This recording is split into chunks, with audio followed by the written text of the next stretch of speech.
그러니까 내가 스타도 아닌데 스타 같은 마음이 듭니다. 이거 저 아나운서 앞에 한 거 이거 하나 해야 되겠네요.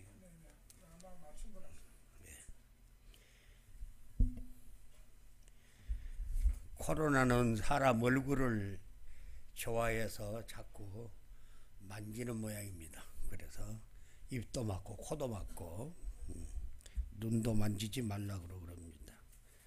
마스크 잘 써서 불상사가 생기지 않도록 주의하는 것은 나를 위한 일이고 이웃을 위한 일이고 더 나아가서는 교회를 위한 일이고 이 나라 민족을 위한 일입니다. 그렇기 때문에 좀 불편을 감수할지라도 우리가 조심해야겠습니다. 오늘 함께 은혜 받고자 하는 말씀의 제목이 곡식과 가라지 비유입니다. 천국을 마태복음 13장 보면은 7가지 비유를 가르치고 있어요. 여기서 두 번째 비유인 곡식과 가라지 비유입니다. 이 비유를 통해 천국을 가르치는 것은 그리스도의 처음 오심으로 말미암아 시작된 천국의 성장 단계에서 완성되어 가는 중 현재적 천국에서는 곡식과 같은 참 신자와 가라지 같은 거짓 신자가 함께 섞여 있다는 것입니다. 오늘의 교회 안에 말이에요. 물론 이 세상에도 그래요. 유달리 악한 사람들이 있잖아요. 무서운 악을 범해놓고도 떳떳하게 사는 사람도 있고요.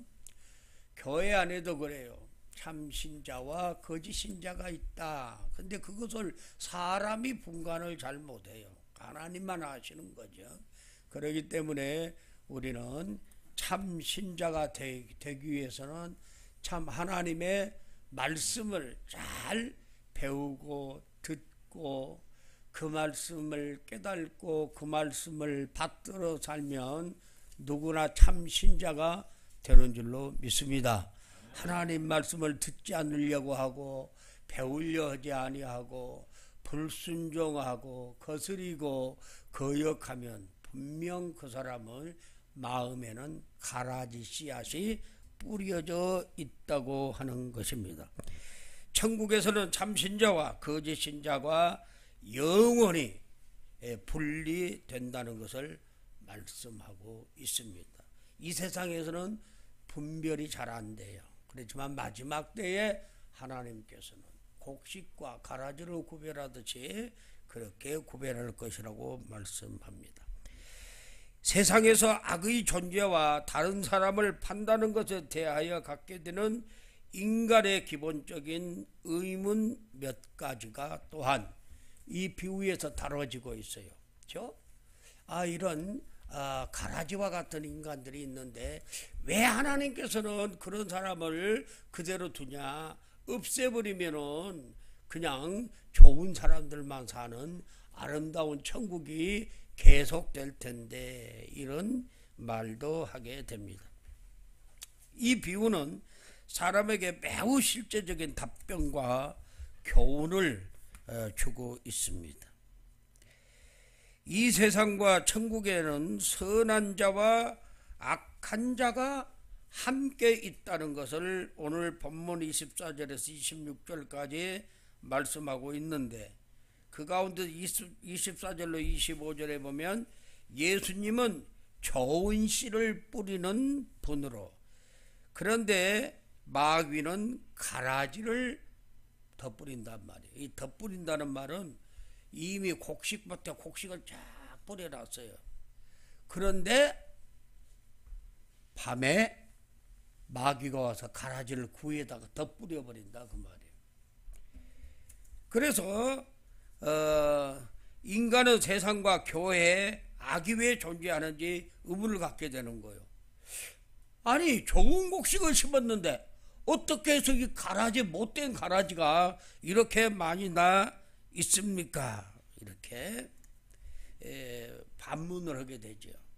그러나 하나님께서는 선인과 마찬가지로 악인도 기르고 있다는 사실이에요. 종들이 그러죠. 나가서 싹 우리가 뽑아버리겠습니다. 뽑지 마라. 뽑다가는 곡식과 함께 뽑혀서 곡식도 결실 못하고 다 죽는다. 그러니까 그냥 놔둬라. 이렇게 말씀해요. 27절로 28절에 보면 선인과 마찬가지로 악인도 하나님이 기르고 계신다는 겁니다. 그 다음에 29절을 보면 그래요. 인간은 곡식과 가라지, 선인과 악인을 판단하는 자가 아니라는 거예요. 그렇죠? 왜냐하면 그렇잖아요. 주인에게 농부가 가서 뽑아버리겠습니다. 뽑지 마라. 그렇죠? 왜 사람은 선인과 악인을 판단하지 못할까요? 때때로 선인과 악인을 구별하기가 어렵고 자칫 잘못하다가는 곡식과 같은 의인을 해칠 수 있기 때문이라 그렇게 말씀해요. 그리고 30절에 가보면 추수의 심판날이 다가오고 있다. 하나님 오직 그분만이 올바르게 판단할 지혜를 소유하고 계시다. 그래서 마지막 추수 때에는 곡식은 곡식대로 묶고 가라지는 가라지대로 묶어서 불사르게 된다는 것을 말씀하여 주고 있습니다. 그런데 이 해석을 제자들이 예수님께서 이 비유를 천국에 대한 비유를 다 말씀하시고 쉬시는데 제자들이 나와서 우리에게 이 비유를 좀 설명해 주십시오. 우리가 잘 알지 못하겠는데 무슨 말씀인지 잘 설명해 주세요. 그 내용이 36절로 43절까지 주님께서 이 비유 해석을 해주는 내용이 나와요. 보면은 천국에 관한 비유의 설명을 주님이 하시는데 좋은 씨는 의인을 뿌리는 자는 그리스도를 그렇게 24절에 설명하고 있습니다. 그리고 원수마귀가 가라지를 덧뿌렸다 그게 설명하고 있죠. 다가오는 결실의 때가 있고 의구심을 갖는데 다가오는 추수 때에 다 그것이 해결된다는 것을 말씀하고 있어요. 주님은 이 땅 위에 왜 오셨습니까? 바로 천국 복음을 전파하러 오셨잖아요. 회개하라 천국이 가까웠느니라. 바로 좋은 씨를 사람이 제 밭에 뿌리는데 사람은 인자하신 예수님이라는 것을 37절에서 말씀하고 있어요. 그 다음에 좋은 씨는 의인들이라는 것을 43절에 말씀하고 즉 천국의 자녀들을 가리키고 있어요. 38절에서요. 그리고 밭은 세상이라고 말씀하고 있습니다. 두 가지를 주목하면 그 사람 즉 그리스도께서는 무엇을 하고 계시냐면 그분의 일은 세상에 의인을 심는 것이에요. 주님이 하시는 일. 주님이 이 땅에 오셔서 무슨 일을 하셨습니까? 인자가 온 것은 섬김을 받으려 함이 아니라 도리어 섬기려 하고 자기 목숨을 많은 사람의 대성물로 주려 함이라. 마태복음 20장 28절에 말씀하고 있어요.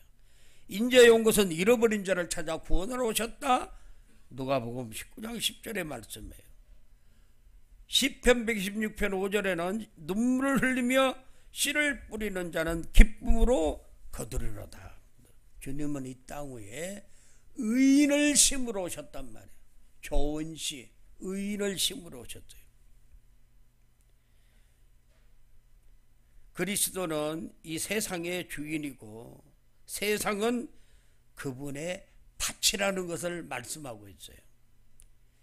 요한 복음 1장 3절에 만물이 그로 말미암아 지은 바 되었으니 지은 것이 하나도 그가 없이는 된 것이 없느니라 그랬어요. 골로새서 1장 16절에 만물이 그에게 창조되되 하늘과 땅에서 보이는 것들과 보이지 않는 것들과 혹은 보호자들이나 주관자들이나 정사들이나 권세들이나 만물이 다 그로 말미암고 그를 위하여 창조되었고, 왜냐하면 주님은 이 세상을 성삼위 하나님이 창조하셨잖아요. 그렇기 때문에 이 세상은 주님의 소유예요. 히브리서 1장 12절도 이 모든 날 마지막에 아들로 우리에게 말씀하셨으니 이 아들을 만유의 후사로 세우시고 또 저로 말미암아 모든 세계를 지으셨느니라. 예수님께서 이 세상을 지으시고 창조하시고 이 세상을 다스리시는 주인이신 걸 말씀하고 있어요. 우리는 이 말씀에서 몇 가지 교훈을 받을 수 있는데, 그리스도는 밭의 주인이시고 세상은 당연히 그분의 것인데 이는 그분이 세상을 창조하셨기 때문이라는 사실을 위해서 이미 우리가 말씀을 들었습니다. 그리스도께서는 세상에 좋은 씨를 뿌리러 오셨어요. 그분은 활동적으로 일하십니다. 그분은 이 세상에 관심도 없고 수동적으로 우주 밖 어느 한 곳에 가만히 계신 분이 아니에요. 그렇죠? 그분은 세상에 역동적인 관심을 가지고 계시고 의인을 심기 위하여 오늘도 열심히 일하고 계십니다. 그래서 주님은 3년 동안 우리와 똑같은 인간의 몸을 입고 이 땅에 오셔서 잠시도 쉬지 아니하시고 계속 천국 복음을 전파하러 온 갈릴리 지역으로부터 시작하여 예루살렘에 이르기까지 천국 복음을 전파하시고, 바로 거기에 갖가지 질병을 가지고 오는 사람들의 질병을 고쳐주시고, 귀신 들려 헛소리하는 사람들 귀신을 내어 쫓아주시고, 바로 왜 그러셨습니까? 천국의 좋은 씨, 의인을 심기 위해서 주님이 오셨기 때문입니다. 씨는 밭의 모든 곳에 뿌려져요. 하나님께서 그 씨를 흩으셔서 의인들이 전 세상에 퍼지도록 하시는 겁니다. 어떤 한 나라가 지구의 모든 의인들을 다 소유하고 있을 수는 없습니다. 어떤 한 나라만이 하나님의 사랑이 대상이 될 수 없어요. 하나님께서는 인간을 존경하지 않아요. 하나님은 씨는 열매를 맺게 되어 있습니다. 그렇지 못하면 그것은 죽어 있거나 진짜 씨가 아니겠죠. 결과적으로는 마지막 때에 바로 그 결과가 나타나죠. 그리스도와 분리된 의인은 없습니다. 그분은 의로운 씨를 뿌리시는 분이에요. 그렇죠? 그런데 정반대의 사단이 있습니다. 그렇죠? 오늘 25절 그리고 뒤에 38절 39절에 보면은 바로 사단이 어떤 일을 하는가를 말씀해요. 원수가 가라지를 덧뿌린다 그랬죠. 이 원수는 마귀라 그랬어요. 거짓말쟁이, 마귀는 거짓말쟁이, 속이는 자, 하나님 말씀을 대적하는 자, 이거 마귀예요. 거짓말쟁이, 속이는 자, 진리를 대적하는 자. 가라지는 마귀의 자식들이며 사악한 자들을 오늘 본문에 가라지로 말씀하고 38절에 그렇게 주님이 해석을 해주셨죠. 원수 마귀가 무엇을 하는지 주목하면 그의 일은 주께서 이미 뿌리신 곡식밭에다가 가라지를 덧뿌리고 있다는 것입니다. 그렇죠? 주인이 밭에 곡식을 다 뿌려서 이제 잘 나기를 바라는데 주인이 몰래 농부들이 종들이 잠을 자고 있을 때 가라지를 싹 뿌려버렸단 말이에요. 세상의 악한 자와 불법한 자를 심는데 그것을 드러나지 않게 비밀리에 행하는 놈이 마귀 사단이란 말이에요. 38절로 41절 보니까 그래요. 그는 사람들이 잠들어 있을 때 왔다 그랬어요. 25. 너희가 잠잘 때에 이렇게 뿌려버렸구나. 마귀의 소행은 이런 특징을 갖고 있어요. 사람이 얼른 알아볼 수 없어요. 마귀는 철저히 자기를 유장해요. 악하면서도 선한 것처럼 다가온단 말이에요. 얼른 알 수가 없어요, 사람이. 그 다음에는 알아챌 수 없게 행동을 해요. 알아챌 수 없게. 한눈 팔면 어느 사이에 자기 목적을 이루는 거예요. 마귀 역사에. 그리고 너무도 분주하게 행동을 해요. 너무도 집착해요. 너무도 태연해요. 마귀는. 기쁨과 다른 일로 다가와서 유혹함으로 마귀는 너무도 교묘해요. 그렇죠? 우리에게 엄청난 이익 있는 것처럼 아주 좋은 일처럼 다가와서 우리를 싹 유혹하여 죄에 빠지게 만들어요. 이렇게 해서 마귀는 너무도 교묘합니다. 마귀는 어둠과 속임 속에서 은밀하게 활동합니다. 마치 그 간첩 활동 같지 않아요? 간첩과 같이 그렇게 활동을 해요. 마귀 활동이죠.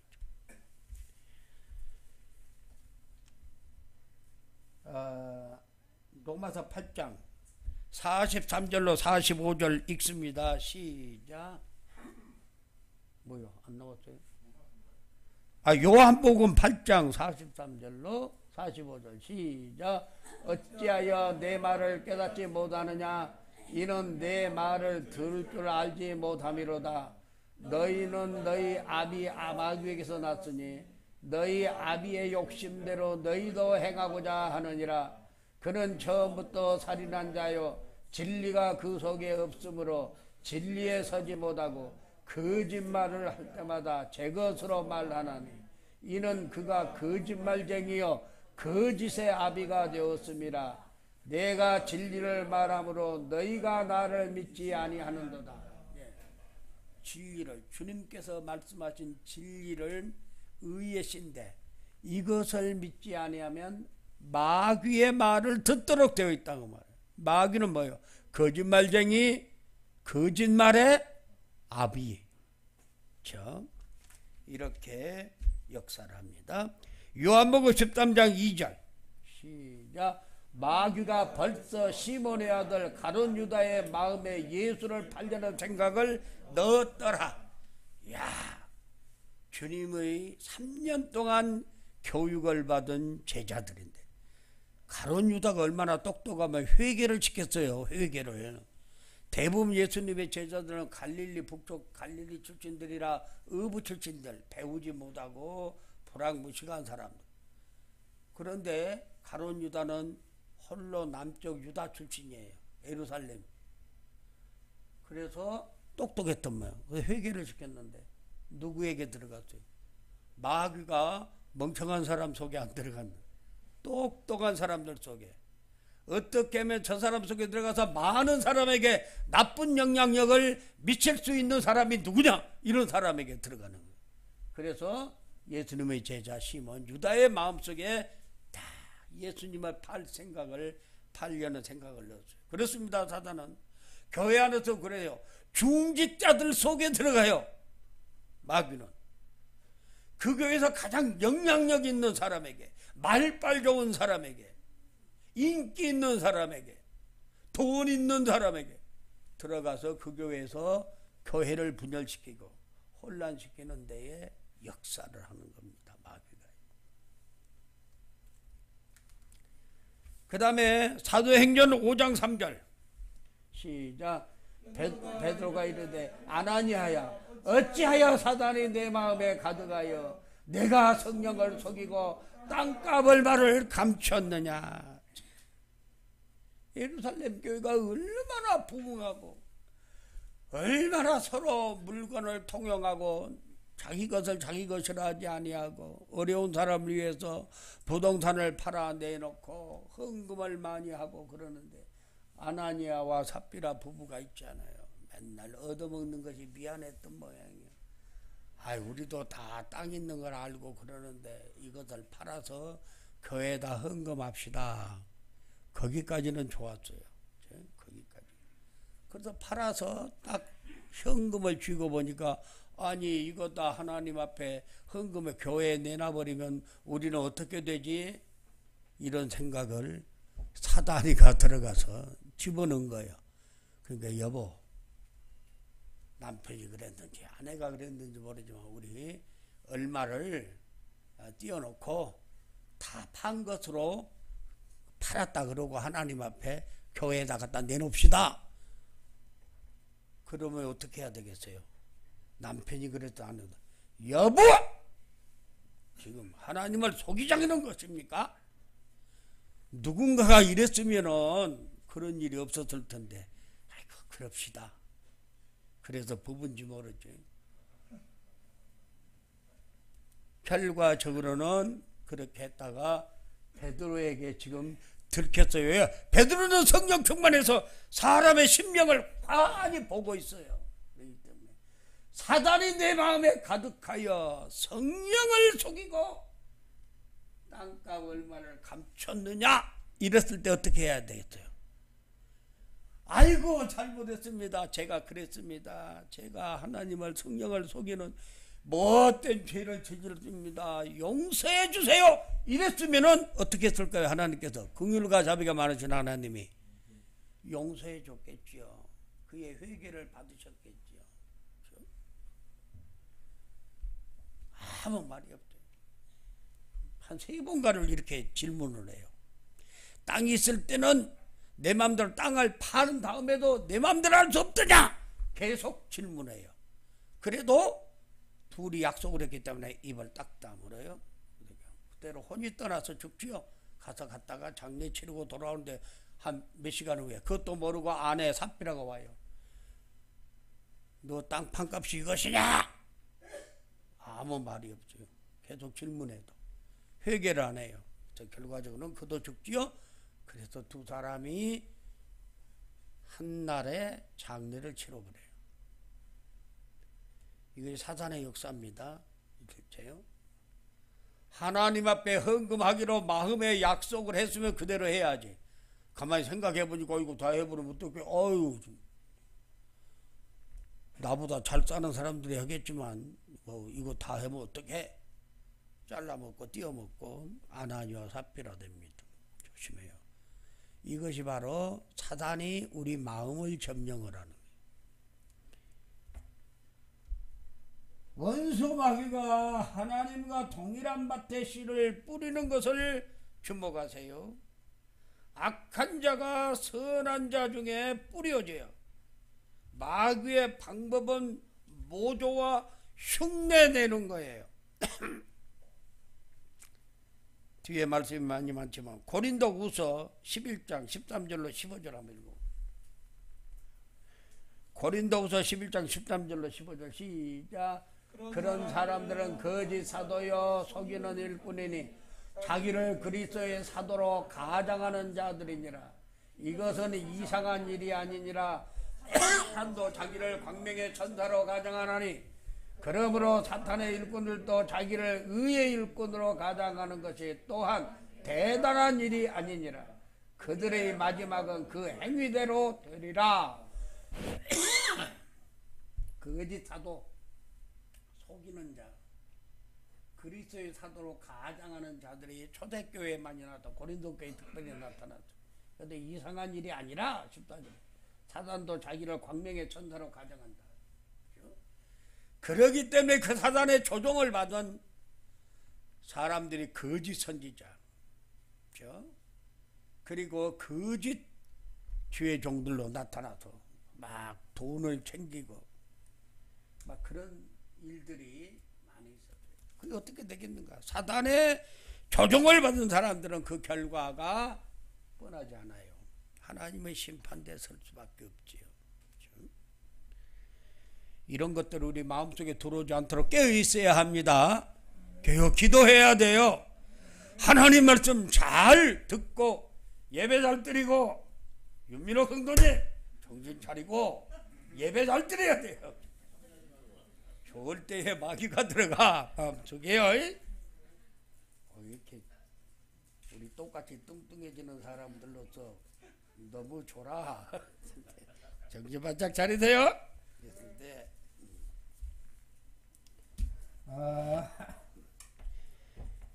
예, 하나님의 사람들은 세상에 있을 수도 있고 교회 안에도 있을 수 있어요. 하나님께 속한 것처럼 보이지만 실상은 그렇지 않는 것이 사단에게 속한 사람들이에요. 마귀는 그리스도와 세상과 모든 선인을 대적하는 큰 원수예요. 그는 인간과 평화와 세상에서 인간의 삶과 그 목적이 성취를 방해하는 큰 원수입니다. 마귀가 지상에서 휘두르는 권세는 악인들이 휘두르는 권세와 똑같은 거예요. 그것은 약탈하며 불법을 행하는 권세예요. 그렇죠? 그토록 많은 가라지가 뿌려지고 있는 이유는 깨어 경성해야 밭을 파수해야 할 많은 의인들이 잠들어 있기 때문에, 주께서 그렇잖아. 너희들이 잘 때에 원수가 와서 가라지를 곡식밭에 뿌려버렸구나. 주께서 말씀하세요. 사단은 결코 잠드는 적이 없습니다. 사단은 잠을 안 자요. 그는 모든 기회를 다 이용해서 항상 깨어 있어요. 오늘은 등대교회를 넘보다가 등대교회에 가장 영향을 크게 미칠 사람이 누군가? 근데 그 사람이 번쩍 깨어 기도하고 하나님 말씀으로 깨어 있어요. 그러면 침투를 못해요. 다음 영향력을 크게 미칠 사람이 아우치 자고 있구나. 이때다. 마귀는 틈을 타고 들어가는 겁니다. 베드로전서 5장 8절 베드로전서 5장 8절 나와요 안 나와요? 안 나와. 내가 읽을게요. 베드로전서 5장 8절 근신하라 깨어라 너희 대적 마귀가 우는 사자같이 두루다니며 삼킬 자를 찾나니. 내가 적어주지 않아서 말씀이 안 올라왔어요. 근신하라 깨어라 너희 대적 마귀가 우는 사자같이 두루다니며 삼킬 자를 찾나니. 오늘 또 마귀는 배고픈 사자가 먹이를 찾아 으르렁대며 찾듯이 바로 그 사람을 통해서 자기의 뜻을 이루려고 이렇게 헤매고 있다는 사실.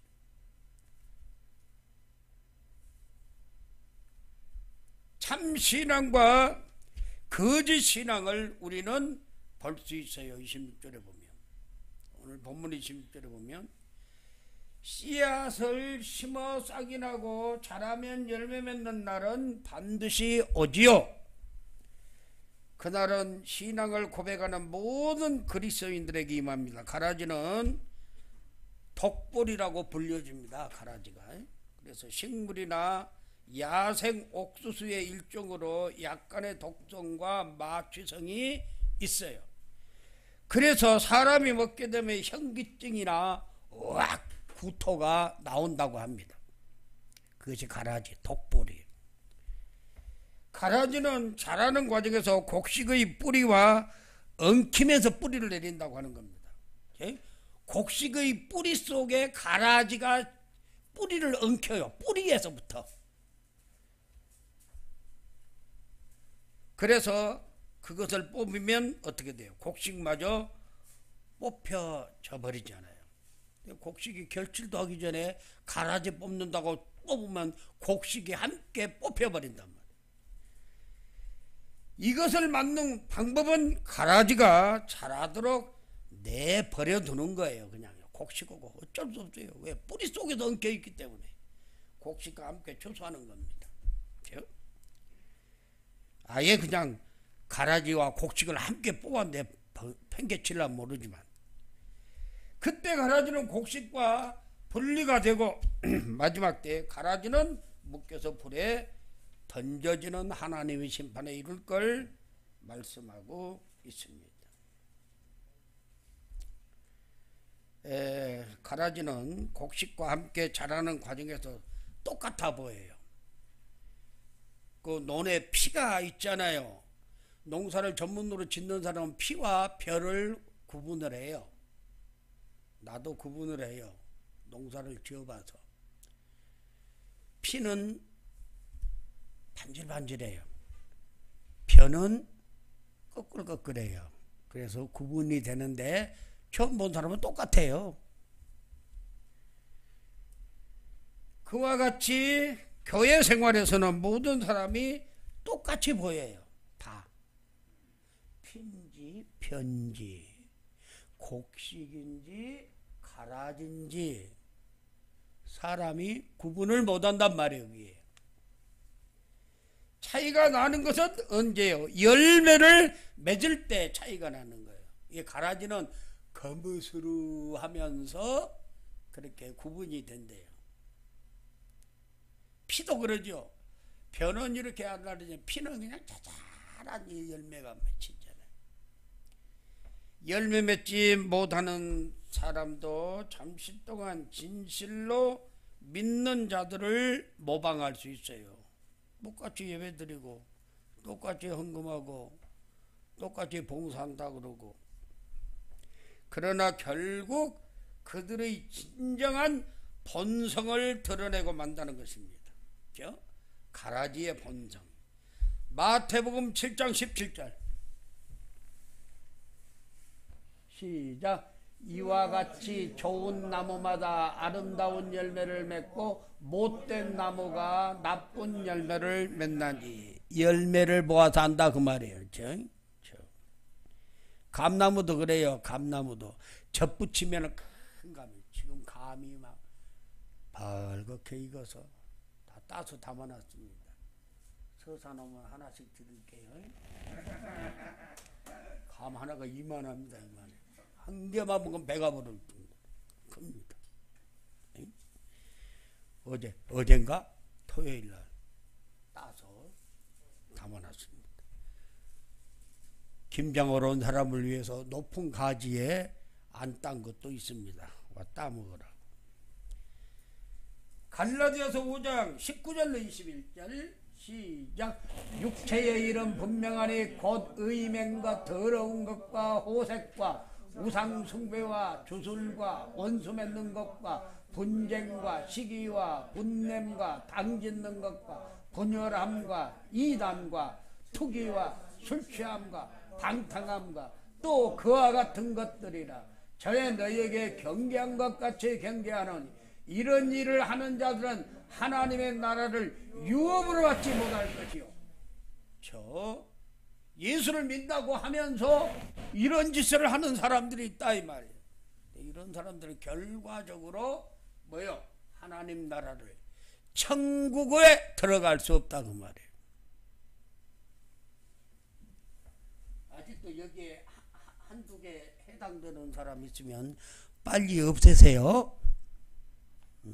없으세요. 그 다음에 이제 진짜가 있습니다. 진짜 열매. 22절로 23절 시작. 오직 성령의 열매는 사랑과 희락과 화평과 오래 참음과 자비와 양성과 충성과 온유와 절제니 이 같은 것을 금지할 법이 없느니라. 이것은 영원한 천국 백성들에게서 나타나는 아름다운 열매들이에요. 아까와 정반대잖아요. 이런 열매들이 나에게 얼마나 있는가 자신을 살펴야 됩니다. 그 다음에 디도서 1장 15절 디도서 1장 15절 시작. 깨끗한 자들에게는 모든 것이 깨끗하나 더럽고 믿지 아니하는 자들에게는 아무것도 깨끗한 것이 없고 오직 그들의 마음과 양심이 더러운지라. 우리 신앙 양심이 예수 그리스도의 보배로운 피로 씻음을 받아서 우리는 거듭났지 않아요. 거기다가 예수님의 부활을 믿음으로 부활의 생명으로 영원한 생명을, 영생하는 생명을 소유한 거죠. 우리 성도. 그래서 이런 열매, 우리는 바로 이래서 우리의 신앙 양심이 그리스도의 보혈로 깨끗함을 받은 사람들은 깨끗해. 그렇지 못한 사람들은 더러운 상태로 있더라. 요한일서 3장 10절 시작. 이러므로 하나님의 자녀들과 마귀의 자녀들이 드러나나니 무릇 의를 행하지 아니하는 자나 또는 그 형제를 사랑하지 아니하는 자는 하나님께 속하지 아니하니라. 마귀 자녀들이죠. 하나님께 속하지 않았죠. 의를 행하지 않는 자, 형제를 사랑하지 않는 자, 이것 하나님께 속한 자들이 아니다. 바로 마귀의 자녀들이라는 것을 분명히 말씀하고 있습니다. 사람의 본성은 결국 드러나고야 맙니다. 어느 정도까지는 감출 수 있어요. 사람들 앞에서는 자기를 위장할 수 있단 말이에요. 가라지는 결국 가라지임이 밝혀진다는 거예요. 가짜는 결과적으로 가짜로 드러난다. 사악한 사람도 자신이 의롭다고 고백할 수 있어요. 그러나 이기적인 삶과 불의함이 결국에는 사로잡고 만다는 겁니다. 신앙 고백이 계속될지는 모르지만 사악한 자의 삶도 그대로 계속돼요. 진실로 예수를 믿고 십자가의 보혈의 은총을 입어 거듭나지 못한 사람, 예수님의 부활의 생명으로 영원한 새 생명을 얻지 못한 사람들은 어느 정도까지는 사람을 속이고 속일 수 있어요. 그러나 거짓된 신앙 고백도 할 수 있어요. 세례도 받을 수 있어요. 거짓으로 고백하고 진실하게 고백지 않고. 그러나 결과에는 그것이 드러나고 만다는 것입니다. 주목해야 할 사실이 있어요. 곡식, 의인들 속의 가라지, 악인은 곡식에 피해를 줘요. 가라지는 곡식에 악한 영향을 미칩니다. 가라지 때문에 세상은 선한 자와 악한 자를 구별하기가 힘들어져요. 그러므로 그것은 교회가 대적 당하고 위선자로 고발되는 주요 원인이 되게 돼요. 그렇죠? 교회를 해롭게 하는 자들이 있잖아요. 예수를 믿는다고 하면서 교회를 해치는 자들이 있다 이 말. 이런 사람이 가라지들이에요. 가라지는 곡식의 성장을 방해해요. 가라지의 행실, 대화와 사상은 그리스도가 아닌 세상 중심이에요. 항상 말하는 것이나 생활하는 것이 자기 중심, 세상 중심이에요. 예수 중심이 아니에요. 따라서 의인들은 가라지가 그들에게 달라붙을 때 성장의 방해를 받게 돼요. 가라지가 달라붙지 않도록 깨어 있어야 됩니다. 내가 올해 들깨 농사를 했는데요. 우리 들깨밭에 이상한 풀이 발생했어요. 노란 풀이, 어디가 뿌리가 있고 어디 잎도 없고 막 줄기만 있어서 들깨를 딱 감아요. 그러면 들깨가 감긴 들면 새카매가 죽어요. 죽어. 아주 나쁜 놈의 풀이 어디서 옛날에 우리나라에 있지도 않는 풀이에요. 이것도 어디서 외국에서 수입된 풀 같아요. 풀. 그래서 나는 그 풀 이름도 모르는데 우리 성옥희 씨 아내는 그걸 귀신풀이라 그러네요. 귀신풀. 귀신풀이 하나를 점령하더니 아니 어느 날 근데 옆에도 점령하고 뒤에도 점령하고는 이게 그냥 아무리 뜯어도 이만큼 왔으면 또 퍼져서 또 감고 또. 내가 그것을 뜯어내다가 그냥 성질이 나서 그냥 싹 뽑아버렸어요. 들깨를 그냥 여러 나무를 뽑아내버렸어요. 그랬더니 그것이 없어졌더라고요. 예? 할 수 없이 그러면 귀신불에 감염된 들깨는 어쩔 수 없이 죽임을 당한 거예요. 나한테. 왜? 다른 걸 더 많이 보호해야 되니까. 그래서 그걸 없앴어요. 이렇게 가라지는 우리 성도들을 파고 들어오는 거예요. 잘하지 못하게 하고 해를 끼치고. 그렇죠? 가라지는 곡식에 위협이 됩니다. 가라지는 곡식부터 필요한 양분을 다 뺏어가 버려요. 그래서 거짓 신앙을 가진 가라지는 의인들을 유혹하여 그들과 하나님과 그분의 공급으로부터서 멀어지게 하는, 은혜를 못 받게 해요. 또한 의인들을 유혹하여 세상과 쾌락에 빠지게 만들어요. 자꾸만 세상 속으로 끌고 들어가는. 성대교회는 이런 가라지 신자 없죠? 아이고, 술 끊었어? 한 잔만 해. 오늘 한 잔만. 마지막에 한 잔 했어. 그 이튿날은 아따 어제 했잖아. 어제. 오늘은 한 잔 더 해. 두 잔에. 이렇게 자꾸 끌어가는 겁니다. 그게 가라지 행위예요. 조심하세요. 가라지는 곡식을 죽게 할 수도 있어요. 거짓된 신앙을 고백하는 자가는 곡식을 핍박하고 죽일 수도 있는 겁니다. 조심해. 악의 존재에 대한 의혹이 있어요. 그렇죠? 교회에서는 악한 성도가 일어나면은 회개치 않으면 징계를 합니다. 징계를 하는 것은 회개 안 하는 거예요. 하나님께서는 사랑하는 자녀를 징계해요. 매를 때린단 말이에요. 왜? 너 잘못했지 않냐? 회개해라.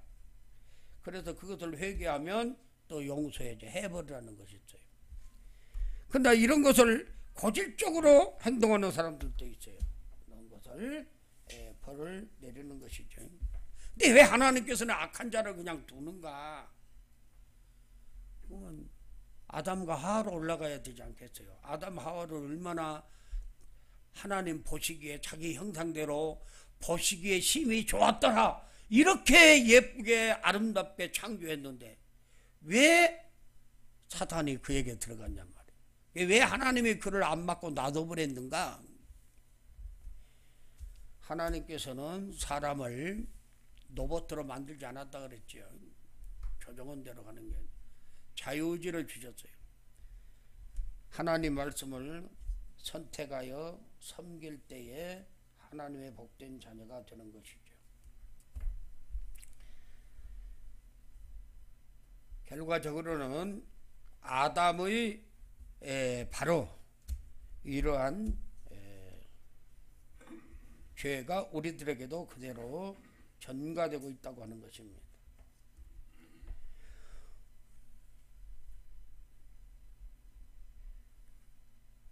왜 악이 세상에서 존속되며 선자들이 교회에서 징계를 받고도 쫓겨나지 않는지에 관하여서 우리가 의문을 가질 수 있어요. 물론 이러한 질문은 다른 사람들을 판단하는 것과 관련됩니다. 이 물음에 대한 예수님의 대답은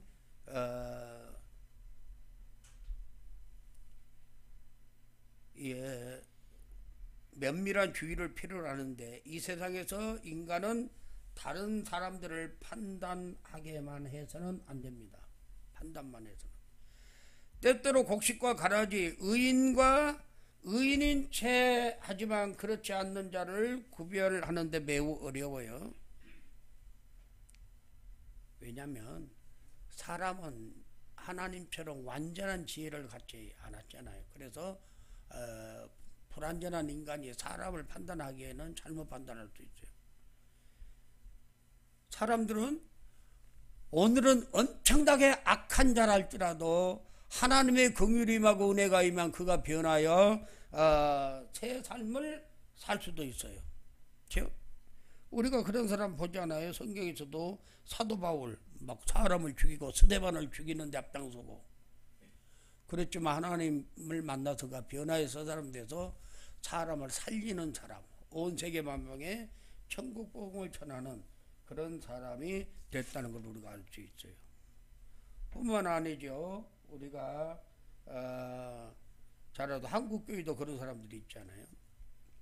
평양에서 유명한 박치기 깡패 이기풍, 그 사람이 예수를 믿고 신학교로 가 목사가 되어 제주도에 복음을 전했어요. 그때는 제주도의 선교사라 그랬어요. 전라남도 광주에 광주 제1교회를 세운 사람입니다. 또 김익동 목사, 황해도 만화골의 유명한 깡패. 오늘 김익도 안 만나게 해주세요. 장에 가면 사람들이 돌을 던지며 성황당해. 그런데 그가 목사가 되어서 얼마나 큰 신유의 역사를 일으켰는가를 우리가 잘 알 수 있어요. 한국교회도 있잖아요. 이천동 목사, 안월산 기동원, 상이용사 깡패, 명동 깡패. 그 사람이 예수를 믿고 이성복 목사 설교를 한강변에서 집회할 때 설교를 듣고 방해하러 갔다 설교를 듣고 변화해서 사람 돼요. 목사가 돼요. 하늘산 기도원을 세우고 성복중앙교회를 세워서 종암동에. 이렇게 하나님께서 은혜를 입히면 이런 사람들도 변화해서 사람이 돼요. 근데 우리는 그걸 구분을 못해요. 그렇기 때문에 사람이 판단할 수 없는 거예요. 하나님께 맡기고 잘못한 것에 대해서만 회개할 수 있도록 권면을 해서 바로 세워주는 것이 교회가 하는 일이에요.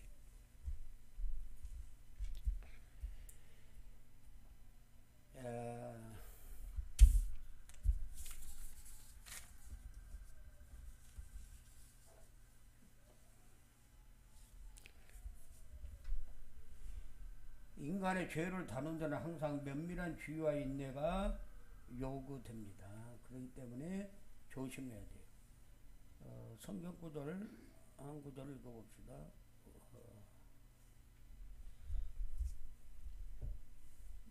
여기는 주께서 들으시고 저에게 이르시되 건강한 자에는 의원이 쓸데없고 병든 자에게 쓸데있느니라. 내가 의인을 부르는 것이 아니요 죄인을 부르러 왔다 말씀하고 있습니다.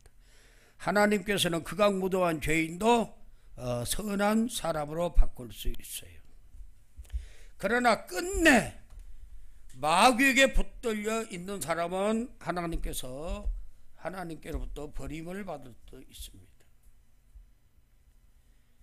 마지막으로 우리는 다른 사람을 함부로 판단해서는 안 되는 세 가지 실제적인 이유가 있습니다. 사람은 자신의 전 인생에 대해 심판을 받게 되어 있어요. 어떤 한 가지 행동이나 인생의 특정한 기간에 대하여 심판을 받는 것이 아니에요. 누구도 다른 사람의 전체적인 삶을 꿰뚫어 볼 수는 없기 때문에 사람은 지극히 한 부분만 알 수 있다 그 말이에요. 사람은 심각한 실수를 할 수도 있고 끔찍한 죄를 범할 수도 있습니다. 하나님의 끝없는 자비와 은혜에 의해서 하나님께로 돌이켜 그의 남은 삶을 하나님을 위해 놀라운 봉사를 하며 살 수도 있는 이야기를 지금 예를 들어서 말씀을 드린 바 있습니다. 오늘 의롭다고 판단받는 사람은 이후에 죄에 또한 빠질 수도 있어요. 얼마나 멋진 간증을 하고 간증집을 내놓고도 또 죄에 빠진 사람들이 있어요. 그것이 인간입니다. 오직 하나님만이 사람을 완전히 알 수 있고 그분만이 그물처럼 얽혀진 인생의 모든 생각과 행동과 과정을 다 알고 계십니다. 하나님의 심판의 날이 다가오고 있습니다. 세상 종말 심판이 있고 개인의 종말 심판이 있어요. 우리 모두는 하나님의 곳간에 들어가는 의인이 되어야겠지요.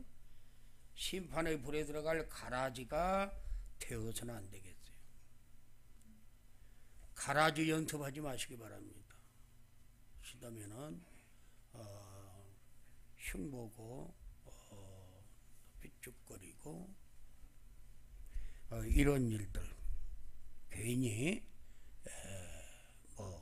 사람 분리시키고. 마지막 추수하는 때에 그 최후의 심판날이 이르면 하나님은 곡식 같은 참 성도와 가라지 같은 거짓 성도를 구별해 각각 영생과 영벌에 들어가게 하신다 그랬지. 그때 가라지와 같은 자들 속에 섞여 알곡으로 인정받지 못하는 일이 없도록 우리는 각별히 주의하고 경건 생활에 힘써야겠습니다. 알곡 성도 되시기 바랍니다. 가라지들의 영향을 받지 않도록 깨어 있으시기 바랍니다. 깨어 기도하시고 말씀을 단단히 무장할 때 악한 원수마귀가 가라지를 덧뿌리지 못합니다. 여러분들은 등대교회라는 하나님의 농장에 심겨진 아름다운 곡식들로 영원한 천국 곳간에 들어가는 알곡들이 다 되시기를 주의 이름으로 축복합니다. 우리 한번 기도하십시다. 하나님,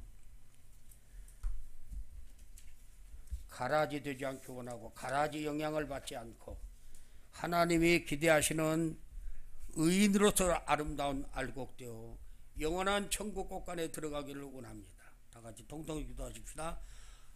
주여 한번 합시다. 주여!